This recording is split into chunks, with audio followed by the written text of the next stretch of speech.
επισκευάσουμε ένα πιστόλι θερμού αέρα, το οποίο δεν λειτουργεί. Έχουμε ελέγξει το συγκεκριμένο πυκνοτή, οπότε δεν έχει πρόβλημα. Τα κουμπιά λειτουργούν κανονικά, όπως και όλα αυτά εδώ είναι ok.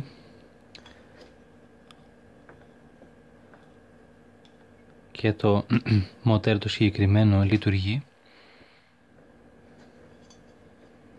Μπορείτε να το τσεκάρετε και αυτόνομα αν συνδέσετε μία τάση στα 17V.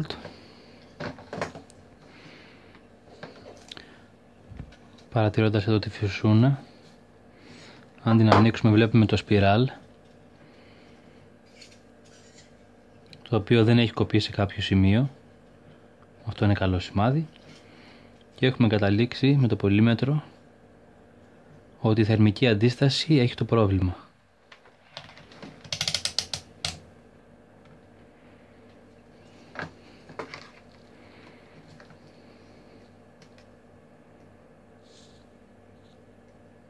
Όπως βλέπετε,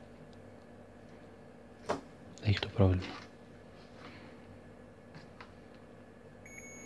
Σε αντίθεση με τη συγκεκριμένη περίπτωση, εδώ παρατηρούμε μια νέα θερμική αντίσταση καινούργια, την οποία θα αντικαταστήσουμε, η οποία λειτουργεί κανονικά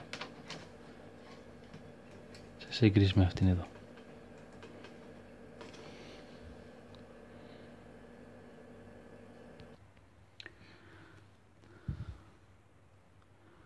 Θεωρητικά, αν τα έχετε κάνει όλα σωστά όπως είπαμε, το πιστόλι θα είναι σαν καινούριο.